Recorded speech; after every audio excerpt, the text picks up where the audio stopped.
Shalom, salam sejahtera bagi kita semua. Perkenalkan, nama saya Tria Monika Tambun dengan NIM 2410912220017, mahasiswi Program Studi Kesehatan Masyarakat Angkatan 2024, Fakultas Kedokteran dan Ilmu Kesehatan Universitas Lambung Mangkurat. Pada kesempatan kali ini, saya akan menjelaskan mengenai beberapa kompetensi sarjana kesehatan masyarakat. Saya akan fokus pada 5 kompetensi utama yang menurut saya sangat penting dan relevan. Baik, untuk kompetensi yang pertama ada mampu melakukan kajian dan analisis situasi atau analytic or assessment skills. Sebagai sarjana kesehatan masyarakat, kemampuan analisis situasi adalah fondasi utama. Kita harus mampu mengidentifikasi masalah kesehatan berdasarkan data yang valid dan faktual. Dengan analisis ini, kita dapat memahami akar suatu masalah, seperti penyebab tingginya angka penyakit menular di suatu wilayah. Data inilah yang menjadi dasar untuk melakukan langkah berikutnya, yaitu langkah intervensi yang tepat dan efektif. Kompetensi yang kedua ada mampu mengembangkan kebijakan dan perencanaan program or policy development or program planning skills. Jadi hasil analisis harus ditindaklanjuti dengan kebijakan dan perencanaan program yang matang. Kompetensi ini mengajarkan kita untuk menyusun kebijakan berbasis bukti dan merancang program yang relevan dengan kebutuhan masyarakat.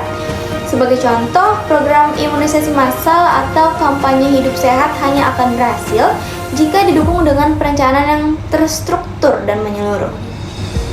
Untuk kompetensi yang ketiga ada mampu berkomunikasi secara efektif or communication skills. Jadi, komunikasi adalah seni menyampaikan pesan dengan cara yang tepat.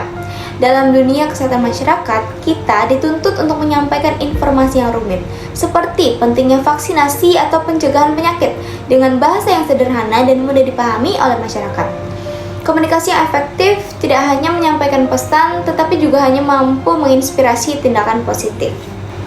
Beralih ke kompetensi berikutnya, yang keempat ada mampu melaksanakan pemberdayaan masyarakat or community empowerment. Jadi, pemberdayaan masyarakat adalah inti dari perubahan jangka panjang.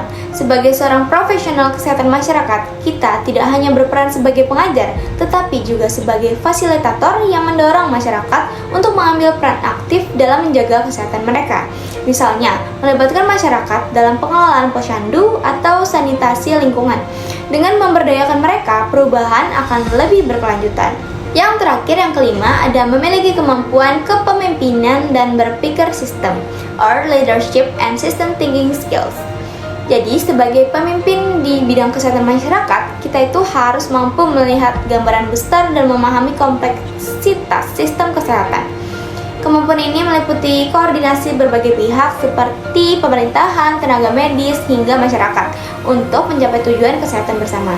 Selain itu, berpikir sistem mengajarkan kita untuk tidak hanya fokus pada masalah langsung, tetapi juga pada faktor penyebab yang lebih luas seperti kebijakan atau struktur sosial.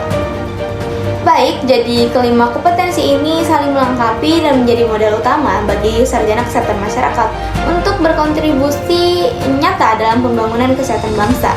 Dengan menguasai keterampilan ini, kita tidak hanya menjadi seorang tenaga kesehatan, tetapi juga agen perubahan yang mampu memberikan dampak positif bagi masyarakat luas. Terima kasih banyak atas perhatiannya dalam menyimak video saya. Saya berharap video ini dapat bermanfaat, menambah pengetahuan, dan menjadi inspirasi bagi kita semua. Sekian yang dapat saya sampaikan, salah hilaf mohon dimaafkan. Shalom.